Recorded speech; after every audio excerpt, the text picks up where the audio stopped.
Yes, ma'am. I started recording, ma'am. Okay, my voice is clear now. If there is any disturbances, just inform me. Okay, interrupt me Yeah, and sure, ma'am. Definitely, ma'am. okay, thank you.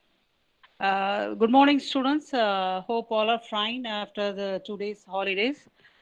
Today we are going to see about the second unit, that is 8086 system bus architecture structure. Actually, as we all know that 8086 is a 16-bit processor. The address bus is 20-bit, data bus is 16-bit, and the memory capacity of this processor is 2 power 20. 20 is nothing but the address bit, and that is the memory capacity. So the second unit deals with the signals of 8086, and we are going to design the maximum mode and minimum mode designs, and then we are going to see the I/O programming and the multiprocessor configurations and the coprocessor and introduction to the advanced processor. These all covers in the second unit, okay? And I think, hope all would have understood the first unit, and you are going to write the quiz also in the coming Saturdays. Sorry, Thursday. So there are two modes of operation. We have minimum mode and maximum mode. In minimum mode, 8086 will act as a uniprocessor, and in the maximum mode, it will act as a multiprocessor. So uniprocessor means 8086 will perform all the operations. So it is called as uniprocessor. In maximum mode, to support this 8086, we have an 8087. It's a numeric processor. It is used to perform the numerical operations. Whatever numerical operations available in 8086 will be given to 8087 for processing, and 8087 will execute that instruction and will give the answer to the main processor. And we have the I/O processor 8089. It will control all the I/O devices connected to this. Okay. So minimum mode means it acts as uniprocessor. Only one processor will be there. That is 8086. So maximum mode is to that main processor, more processor will be added. So 8087 is a math processor which is used to perform numerical operation. 8089 is an I/O processor which is used to control the devices. Okay. So this is the pin diagram of 8086. It is a 40-pin IC. Here we have a set of signals which supports maximum mode and also minimum mode. What I have drawn inside this box, this is the signals which supports in maximum mode. That is, the signals from 31 to 34 is used to perform two operations. That is, this signal will perform for maximum mode, and this signal is performed by for minimum mode. Okay. So let's see the signals one by one. So this is here, maximum mode. The main important thing is here we have the 33 pin represents minimum or maximum. Whenever in the signal we have a dash here, that is a bar, means it is active low signal. So when you take this minimum and maximum mode, so when this signal is 1, it acts in minimum mode, and when the signal is 0, it acts in maximum mode. Okay. So these are the maximum mode pins here, and this is the minimum mode pins. And here, let's see here. So we have two grounds here. One is connected to ground, and also here the pin number 20 is connected to ground. So normally in every IC chip, you'll have only one ground. As we know that in OR gate and NOR gate you have done in the lab, only one ground will be there. But here in 8086, it's a high frequency digital circuit. Hence, large amount of current will be flowing that, and because of that, some malfunctions may perform. In order to avoid the malfunctions here, two ground pins are available in 8086 processor, and we have the power supply of plus 5 volt, and here we have the reset signal pin number 21. So we know that when we reset the processor, so all the registers and segment register will be reset to 00. And what is CS? Put in the chat box, or anyone, you can unmute and answer to me. What is CS here?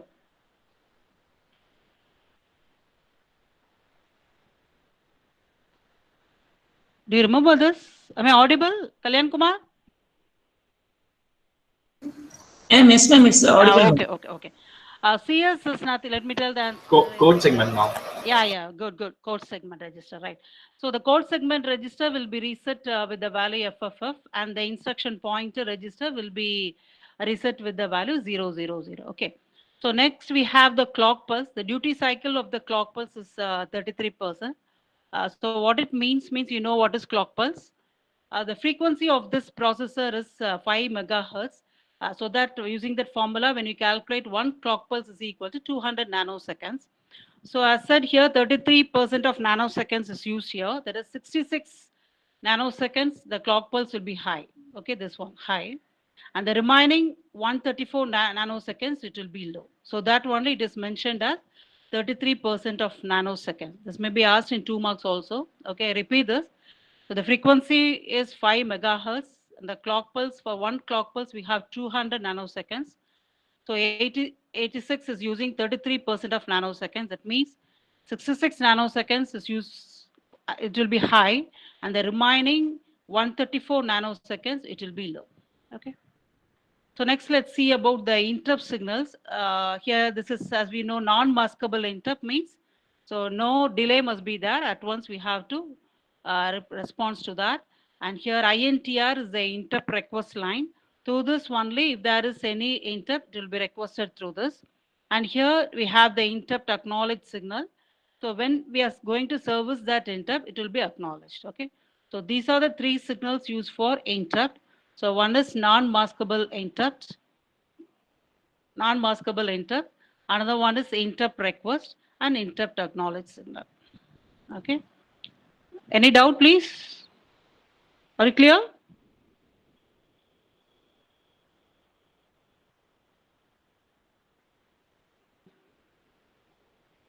Okay. Next, we go to the next one. So let's see about this address and data bus. Here we have from pin 2 to pin 16, AD0 to AD14, and in the right side we are having the 39th pin, AD15. Okay, then we have A16, 17, 18, 19. So our address bus, we have 20-bit address bus. So here from AD0 to AD14, then we have AD15, 16, 17, 18, and 19. So 20-bit address bus is available. And here the data bus, AD0 to AD14 and 15. So 16-bit address bus and data buses multiplexed together. That is, it is combined together. We have to demultiplex. We have to separate address bus and data bus by using this signal ALE, address latch enable signal. Okay, address latch enable. So let's see the diagram here. So when this ALE signal is 1, the content of AD15 to AD0 will be address. And when ALE signal is 0, AD15 to AD0 will contain the data. So we have the 8086 processor and we are using a latch. So what is a latch?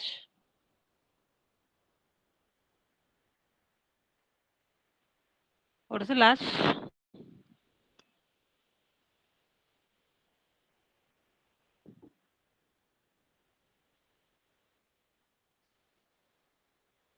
So latch is nothing but a circuit which will hold the data.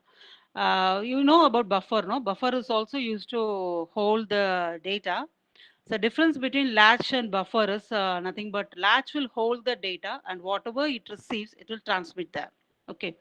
But buffer is, it will hold the data and if it needs some drive strength means that will be given into the data and then it will be transmitted. Suppose if there is any noise means, so that will be reduced and it will be transmitted. So, okay, so for example, a very good example for latch is a water tap. So suppose if you are opening the tap means, so what water it is, it will be coming out of it. So that is a latch. So buffer is a water purifier, no? So what some mechanisms are taking place, and after that only the water will be sent out. Okay. So latch is very good example is water tap, and buffer is water purifier. I think you got it. So we have this AD0 to AD15 given into this latch. Okay. And we can get the data D0 to D15 directly. So that is available as an output here. So when we give this ALE signal, we get this address. Okay. So when this ALE signal is 1, the content of this AD0 to AD15 is obtained as an address here. And A16 to A19, we will directly get as address. Okay. So AD15 to AD0 is given into the latch. And when we give this ALE signal, and when this signal is equal to 1, the output will be address A0 to A15. And when this signal is 0, so we'll get the data D0 to D15. And A16 is to A19 will be available. So see here, so here A0 to A19, we can obtain 20-bit address, and data is D0 to D15. So ALE is nothing but address latch enable. It is used to latch the address and data. Okay, demultiplex address and data. So next is here we see the signals A16, A17, A18 and A19 is combined with the status signals S3, S4, S5 and S6. Okay. As we see here, S3 and S4 are used to check whether what segment we are accessing. So when this S3 and S4 content is 0, 0 means we are accessing extra segment. And if it is 0, 1 means it is stack segment. And 1, 0 means it is code segment. And 1, 1 means we are accessing the data segment. And the status bit S5 represents the interrupt flag bits. And S6 is, it must be always 0. Okay. So AD0 to AD15 is combined with address and data. A16 to A19 is combined with the status signal. So hope you understood. Vashini, are you there?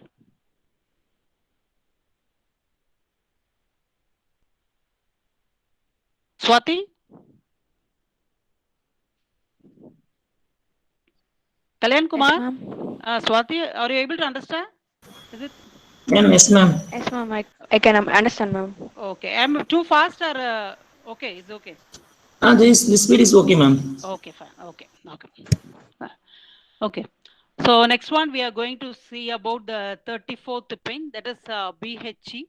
Bus high enable signal is combined with the status signal S7. Okay. So when this 34th pin is 0 means BHE will be active. If it is 1 means it gives the status of the S7. So let's see here, actually we know this, the whole memory is divided into two banks, okay, odd bank and even bank. So here in this, the odd address will be available, and here this even address.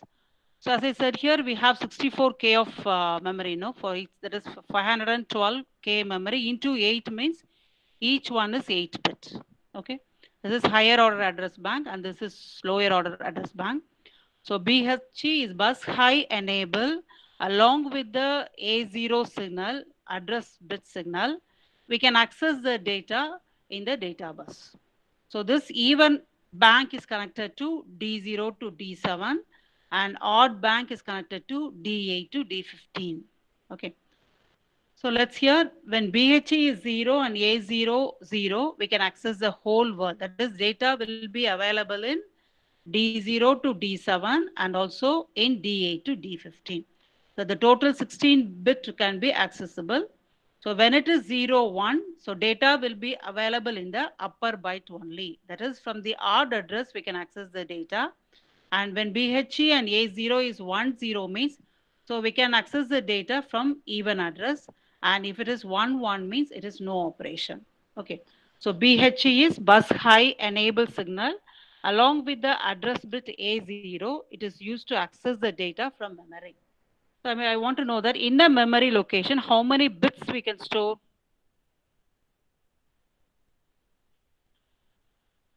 In a memory location, how many bits we can store?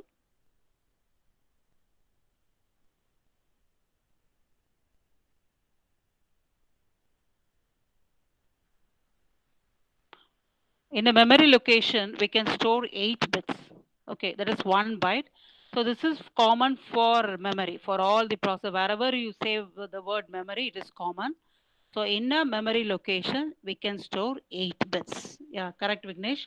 8 bits. Don't forget that. In a memory location, we can store 8 bits. Okay, I hope you understood about this BHE signal. That is bus high enable signal. Okay. So next one is hold and hold acknowledge signal. It is used for DMA data transfer. Hold and hold acknowledge signal is used for DMA data transfer. So DMA data transfer means it is direct memory access. So let's see here, what is that?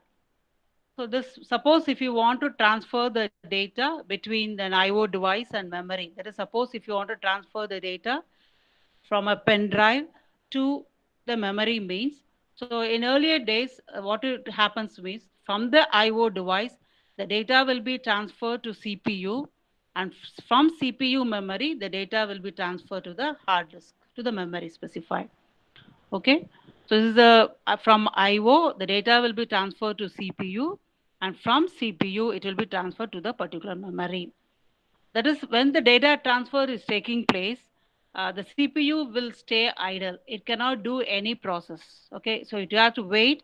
So until the transfer is over, the CPU will be waiting, and after that only the CPU will be working after data transfer. So now what we are going to do is, in order to avoid this, so nowadays in the CPU, in the Windows, what we are doing is, suppose if your data transfer is taking place also, we can do some other operations, no? So for that only we are having a DMA controller introduced here. So the DMA controller will take the data transfer process, okay? So for data transfer, we need a system bus.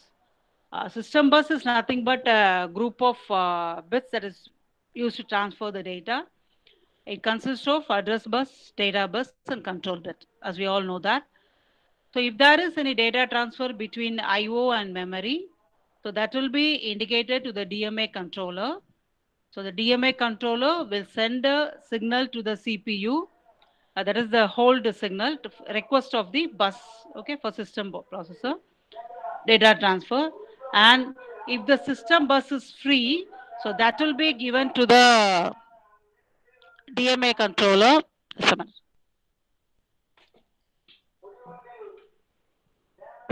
Okay, and if the system bus is free, that will be indicated to the DMA controller through the hold acknowledge signal. Okay, you got it? So after this DMA controller receives the hold acknowledge signal from the processor, so it will transfer the data between IO and memory. So when the data transfer is taking place, the CPU can perform other operations also. Okay, so this is the DMA data transfer. Repeat. So initially, suppose if you want to transfer the data from IO, the data will be transferred to CPU, and from CPU, the data will be transferred to memory. At that time, the CPU cannot perform any operation. It has to wait until the data transfer is complete. So that what we are doing is, we have introduced the DMA controller, which will control the data transfer. So the DMA controller will request the processor for the bus, and if the bus is free, that will be given to the DMA controller for data transfer. Okay, for that only we are using this hold and hold acknowledge signal. Okay, so next one is this. We have the read signal, which is used to read the data. Then we have the write signal, pin number 29, is used to write the data. And this 28th pin performs two functions, memory or IO. So if it is 1, it refers memory, and if it is 0, it refers IO. Okay, we are fetching the data, reading or writing the data from the IO devices. Next one, the 27th pin refers whether data transmit or receive. Data transmit means whether we are going to write the data, okay, transmit out. We are going to write the data, and read is we are going to receive the data, okay, read into the processor, into the memory. So DT/R is data transmit or receive. And 26th signal represents data enable, that is valid data is available, okay. And here the 23rd pin is the test pin. Test pin is used, that is, suppose if the processor goes to the wait state means, when suppose if the core process performing some operation, and after processing it has to send the data to the main processor. Through this test pin only the core processor will be communicating, that is, the data is ready. Okay, so that's all about this. So let me see. Okay, so that's all about this minimum mode pins. Okay, let me repeat this. So we have the ground signal, pin number 1, and this pin number 2 to 16 refers AD0 to AD14, and 17th pin is non-maskable interrupt, and 18th pin is interrupt request, and 19th pin is clock signal, okay, and 20th is ground pin, And here let's come to the topmost 40th pin is VCC, and 39th pin is AD15, and 38th pin is A16, A17, A18, and A19 is combined with the status signals. So S3 and S4 refers the segments, what segments we are accessing, and S5 is used for interrupt flag, and S6 must be equal to 0 always. And here we have this BHE signal, bus high enable signal, which is used to access the data from odd bank or even bank along with the A0 signal. Next, we have the 33rd pin, that is minimum or maximum mode. If it is 1, it is minimum mode, and if it is 0, it is maximum mode. And we have this 32 pin is a read signal, which is used to read the data, and hold acknowledge signal is used for DMI data transfer. Then WR is write signal. Then this one performs two functions, memory/IO, whether we are accessing the data from memory or from IO devices. So next one is data transmit or receive, whether we are transmitting the data or receiving the data. And next one is data enable, so whether valid data is available. Next one is ALE, address latch enable signal. And next one is interrupt acknowledge signal, which is used to acknowledge the interrupts. And test pin is activated when the wait signal is performed. And then we have the ready pin, and next one is the reset pin. So these are the signal explanations about the minimum mode. Okay.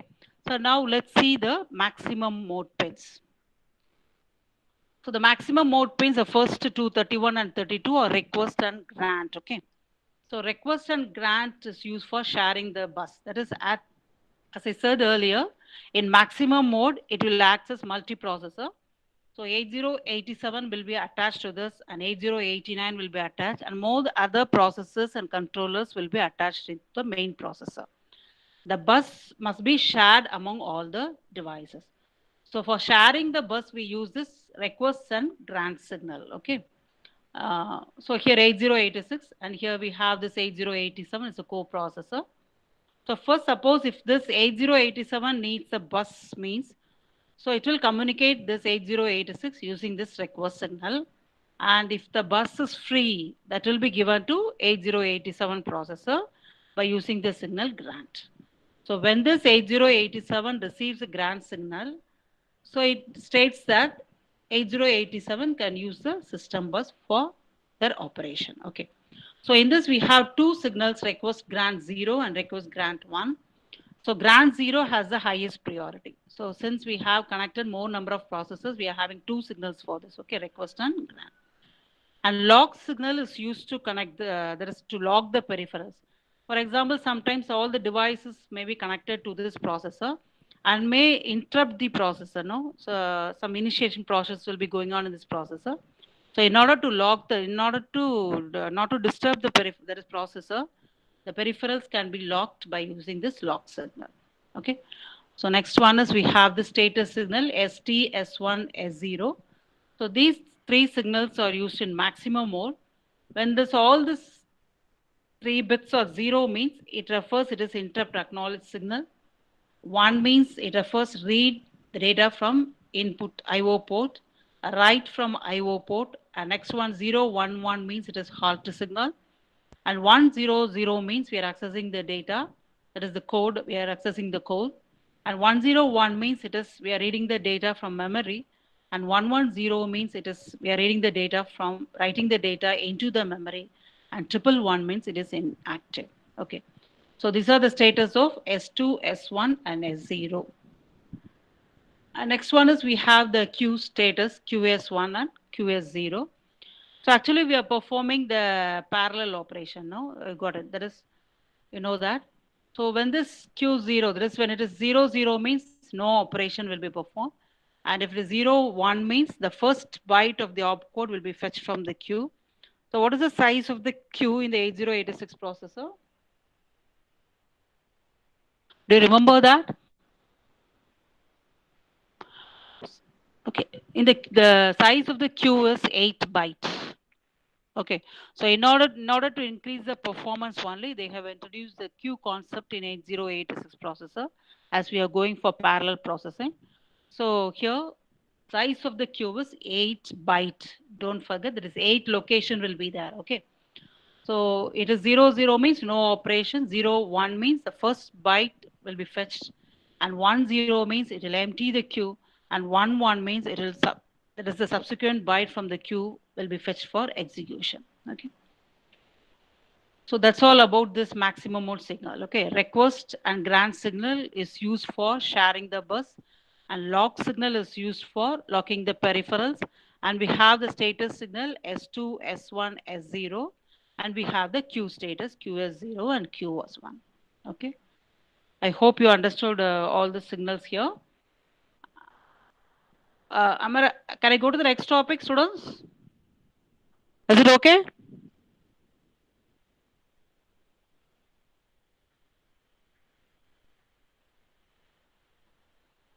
Yes, ma'am. Okay, fine. So next one is let's, as I told here, two modes, no, minimum mode and maximum mode, the same concept. So now we are going to see in minimum mode how we are going to design, and maximum mode how we are going to design. Okay. So this is the minimum mode diagram here. So this all the signals used in the minimum modes will be here. So from the clock generator, we are having the clock signal, ready signal, reset, and here we have minimum and maximum. It is connected to VCC. So VCC means it will be +1, okay, +5 volt will be given. So this will act in minimum mode, okay. So next one is we have the ALE signal, address latch enable, bus high enable, and the address bus A16 to A19 and AD0 to AD15 is given to this latch. And then we have this data enable signal, data transmit and receive signal, and the remaining signals are here: memory/IO, write signal, read signal, hold and hold acknowledge signal, interrupt request, and interrupt acknowledge signal. Okay. So here, why we are, this is as I said earlier, latch is nothing but which is used to hold the data. Okay. So here we are having 3 latches. See here, 3 boxes are there. Okay, 1, 2, 3. Why we are using 3 latches means, so inner the output of a single latch is 8 bits. Okay, address bus is 20 bit. So we have to have 3 latches. Okay, so 8, 8, 16, and another 4 will be obtained from the other latch. So we are having 3 latches. So like this transceiver is nothing but which is used, name specifies this for transmit and receive. Transceiver means transmit and receive. Okay. So data bus, we can get the output from this transceiver as data bus.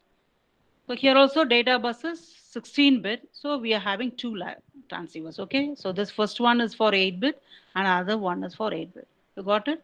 So this may be asked for 2 marks where you are having 3 address latches means. So the address bus is 20 bit. So the output of a single latch is 8 bit. So we are going for 3 latches. So like this transceiver, the data bus is 16 bit. The output of a transceiver is 8 bit. So we are going for 2 transceivers. Okay, so this is a diagram, system design diagram for a minimum mode. Just again, when you explain this, you have to draw this diagram and you explain all the signals again. So what is ALE, what is BHE, what is data enabled, transmit, receive. You have to explain all the signals again in this part also when you explain this. So another one important thing is you have to draw the timing diagram of this minimum mode. Okay, minimum mode and also maximum mode. As we all know, this is the clock signal. Okay, clock signal. So one clock pulse is considered as T1 states. So totally we have 4 T states: T1, T2, T3, T4 to perform an operation. Okay. So normally we have 3 phases to execute an instruction: fetch, decode, and execute. Fetch, decode, and execute. Okay. So let's see here how we are going to draw the timing diagram. So have you drawn the timing diagram earlier in either subjects? Vignesh, can you answer me? Or anyone?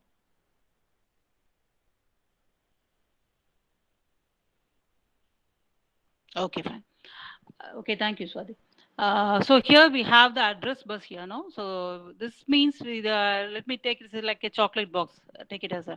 So here inside this valid address means, so here the signals, that is the transition signals can be either 1 or 0. Okay, it can be either 1 or 0. And when you take this read signal, see here, it is a single signal. It can be either 1 or 0. So when this is high signal, okay, and this is low signal. Since we have a bar here, so this signal will active when it is low. So when the cycle that at the time T2 only it becomes active, that it refers here, okay. So this is the address. So address is from A16 to A19. So next one address and data is AD0 to AD15. So here it is multiplexed with address and data. So in the first clock pulse T1, so the address will be available, and the next from T3 to T4, the data will be available. Okay. So I'll explain it clearly. So next is read signal. Okay. Okay. Hope you understood this. Okay. Whenever you draw the timing diagram, we need the clock pulse. Then we have the address and address data. These are the three common signals that must be available in the timing diagram. So this is the minimum mode read cycle timing diagram. So let's see the clock pulse here. We have T1, T2, T3, and TW is the wait stage. Okay, TW. We can introduce the wait stage also. And then we have the T4. This is the clock cycle. From T1 to T4 is the clock cycle. So during that only it will be fetch the instruction, and it will decode the instruction, and it will execute. All the three phases will be carried over from T1 to T4. Okay. So here we have the ALE signal. So let's see first here. A16 to A19 is combined with the status signals also now, S3 to S7. So in the first clock pulse, this will contain the address, and the remaining clock pulse, the status signals will be carried over. Okay. So as I said here, so inside this, the data can be, that is the signals can be either 1 or 0. So it is referred like this. Next one is we have AD0 to AD15. It contains both address and data. So depends upon this ALE signal at the top, ALE address latch enable. So when this signal is 1, the content of AD0 to AD15 will be address. You got it? Okay. So when ALE signal is 1, so AD0 to AD15 will be address. So when you come here, this ALE signal becomes 0. So the content of AD0 to AD15 will be data. Okay. So next one, we have the read signal that is activated in the clock pulse T2. Okay. That we are going to perform the read operation. So next one is before that itself, the data enable signal must be activated. And here we have the data transmit and receive signal. So when you explain this, actually here we have to explain first these three signals. Later we have to count this. So now we are going to read the data. So data transmit signal must become low. Okay, so this becomes low. So now we are going to perform the read operation that indicates that. The next one is we have to give this data enable signal. It must be activated by giving a low signal here. And then we are going to give the read signal. Okay. So this here, when you come to this clock pulse here, the data will be read. Okay. So let me repeat this. So when you explain this timing diagram, what you have to say is, during this T1 cycle, that is the T1 state, what has happened. So at T1, so address is placed on the address and data bus. Okay. Then the control signals ALE, we are giving this, we are latching the address, and then we have to say the status of this data transmit and receive signal is set for data transfer. That is about T1. Okay, T1 state. Then coming to this T2, then 8086 in T2 only, can you see it? We are issuing the read and data enable signal. So during T2, so 8086 issues the read and data enable signal. So data enable means it is used, enables the memory to receive the data. Okay. So like in T3, the cycle is provided to allow memory to access the data. And the time T4, all the signals are deactivated. That like this you have to explain, okay? At time T4, all the signals are deactivated. See here, all goes to the next state, okay? It is deactivated. You got it? So let me repeat it. So during T1, so address is placed on the address data bus. Address is placed on the address data bus. Okay. So control signals ALE is enabled and data transmit and receive set the direction of data transfer. Then during T2, 8086 issues the read, and during T2, 8086 issues the read and data enable pin. Then during T3 is provided to allow the memory to access the data. Then during T4, all the signals are deactivated. Okay. So like this, you have to explain, you have to draw the timing diagram, and then you have to explain the signal T1, T2, T3. So this is the minimum mode read cycle. And next one is the maximum mode, minimum mode write cycle. The only difference is here, this is the ALE signal. So in data transmit here, no. So now we are going to write the data. So this signal must become high. That is the only difference. The same explanation. So just we have to differentiate this data transmit receive. Let's see the next diagram here. See here. Data transmit and receive. This is the read cycle. So this becomes low here. And in the write cycle, it becomes high. That is the only difference in both the read and write cycle. Hope you understood the timing diagram.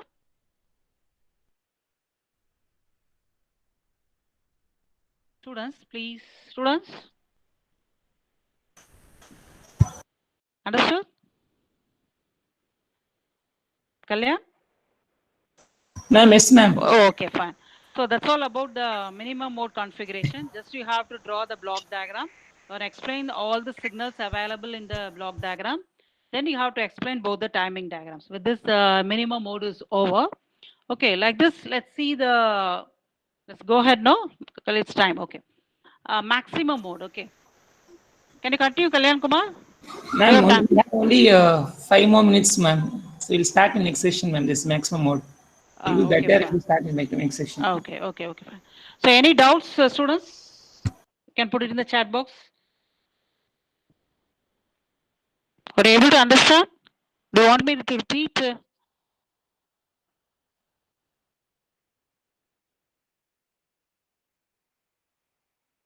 I think today I went slowly only. Am I right?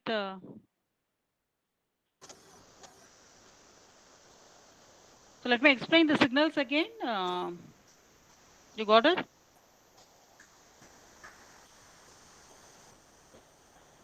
Okay, let me explain. Kalyan Kumar, let me explain all the signals again. Okay, so that. Okay, ma'am. Okay. Fine, ma'am. So it is a 40 pin, no? So we are having two. So it may be asked in 2 marks. We are having 2 ground pins. Why you are going for this? Because the power there is it is a high frequency digital circuit, and a large amount of current will flow.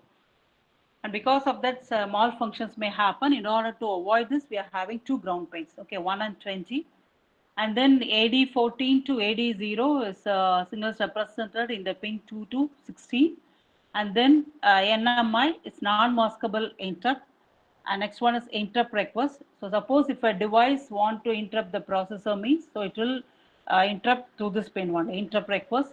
And we have the clock cycle as 33% of duty cycle. And the 40th pin represents a VCC, and we have AD15, then A16, A17, A18, 19 combined with the status signals. S3 and S4 is used to refer the segments, and S5 is used to represent the interrupt signal, interrupt flag, and S6 must be 0. So BHE is bus high enable. This signal along with the address bit A0 is used to select the banks, whether it can be even bank or odd bank. Next one, minimum and maximum. When it is 1, it is in minimum mode, and if it is 0, it is in maximum mode. So next one is we have the read pin. Next we have the hold acknowledge signal, which is used for DMA data transfer. And then we have the write signal, which is used to write the data. Then memory / IO, whether we are referring memory or IO. Then data transmits or receive. Next one is data enable signal. Next one is ALE, address latch enable. It is used to demultiplex this AD0 to AD15. Next one is interrupt acknowledge signal. And we have the test pin. There is a for wait instruction is used. And we have the ready signal and the reset. And so in addition to this, we have the maximum mode pin signals. request grant and request grant 1, which is used for sharing the bus. A lock signal is used to lock the peripherals, and S2, S1, S0 is used for status signals, and QS0 and QS1 is used for to say the queue status, to refer the queue status. Okay. So the size of the queue available in 8086 processor is 8 bytes. Don't forget 8 byte. Why we are going for that is to increase the performance of the processor, and we are going for parallel processing now. So for that, this queue is available in this 8086 processor. Okay, hope you understood. Students, is it okay? So you can post it in the chat box.